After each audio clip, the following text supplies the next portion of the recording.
Hello everyone. मी आज तुमच्यासोबत share करते आलू मटारची भाजी, जी की आपण रेस्टॉरंट स्टाईलने बनवूया, जी सगळ्यांना आवडेल. एकदम टेस्टी अशी भाजी आणि लहान मुलं पण एकदम आवडीनं खातील. एकदम छान, दिसायलाच खूप छान दिसते आणि आवडीनं पण खातील अशी भाजी बनवून घेऊ आपण. आलू मटर बनवण्यासाठी मी 2 बटाटे कट करून घेतले आहेत. याचे जास्त बारीक पण नाही तुकडे केलेले, मीडियम तुकडे केलेत. आणि अर्धी वाटी मटार घेतलेली आहे. हे फ्रेश मटार आहे.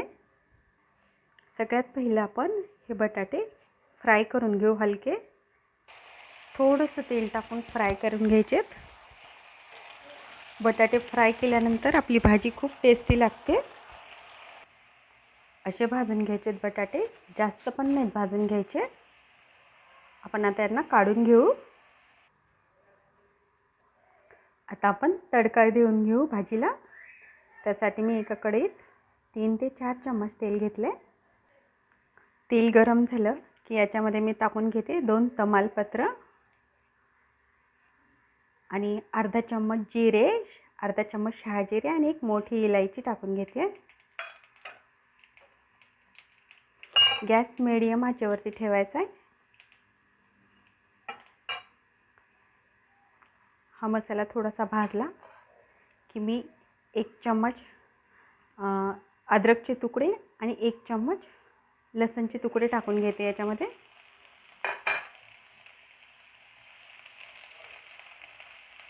मी 10-15 लसणाच्या पाकळ्याचे बारीक तुकडे केले आहेत आणि 1-1.5 इंच अद्रकचा तुकडा याचे बारीक तुकडे करून घेतले आहेत. पेस्टपेक्षा हे तुकडे टाकल्यानंतर आपली भाजी खूप छान बनते. आपले अद्रक लसणचे तुकडे थोडेसे फ्राय झाले हलके की मी याच्यामध्ये टाकून घेते 1 कांदा कट केलेला मीडियम साईजचा.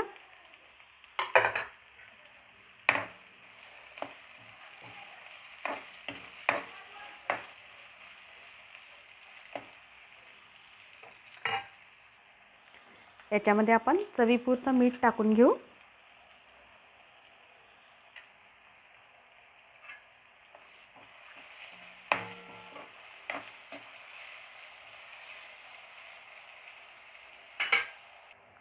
नंतर मी टाकून घेते 1 चुटकी हिंग. 1 चुटकीच टाकून घ्यायचं हिंग.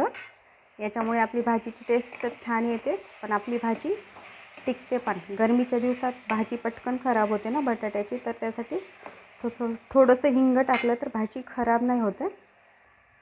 कांदा आपला हलकासा भाजला आहे, तर मी याच्यामध्ये टाकून घेते डाळव्याचं 1 चम्मच पीठ. तुम्ही बेसन पीठ पण टाकू शकता किंवा फुटाण्यांचं पण पीठ टाकू शकता.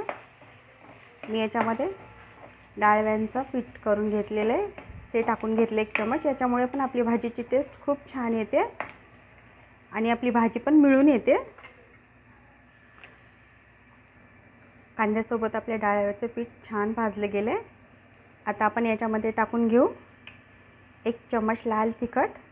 तुम्ही तुमच्या आवडीनुसार टाकू शकता.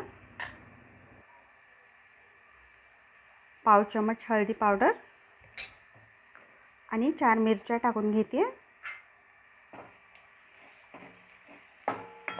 यांना पण फ्राय करायचं आहे. आणि यामध्ये लगेच टाकून घ्यायचे 1 चम्मच धना पावडर. यांना सगळ्याला मिक्स करून घ्यायचं आहे. आणि आपण लगेच टाकून घेऊ टोमॅटो प्युरी. मी 2 टोमॅटोची प्युरी बनवून घेतली आहे.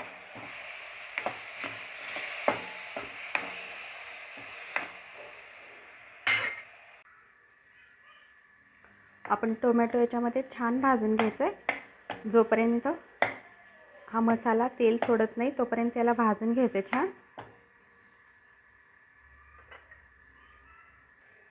आपल्या मसाल्यांनी तेल सोडले, मसाला छान भाजला आहे.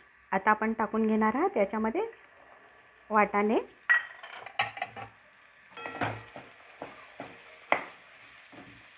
वाटाण्याला ह्याच्यात फ्राय करून घ्यायचं आहे.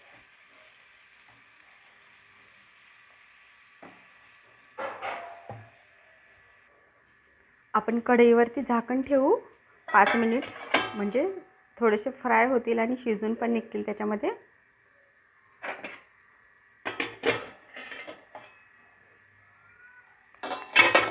आता आपण लास्टला टाकून घेऊ आपण फ्राय केलेले बटाटे.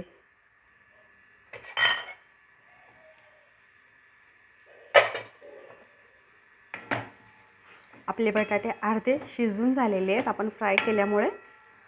त्याच्यामुळे ही 5 मिनिटात आणखीन भाजी तयार होईल छान. आपल्या भाजीला खूप छान टेक्स्चर आलेलं आहे. अशीच तुम्ही 5 मिनिट झाकून ठेवून सुकी खाऊ शकता.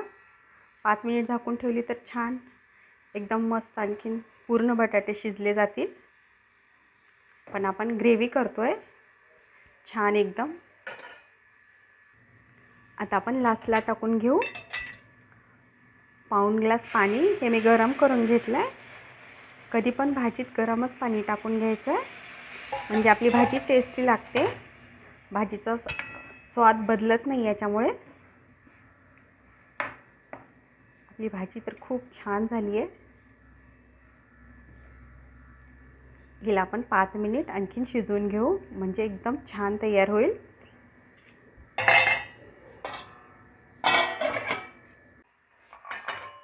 आपली भाजी खूपच छान तयार झाली आहे.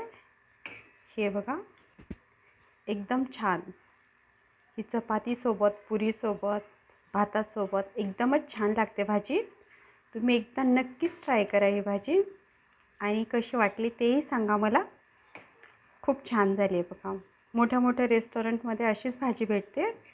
सेम तशी झाली आहे. एकदम छान झाली आहे. तुम्ही एकदा नक्कीच करून पहा अशी भाजी.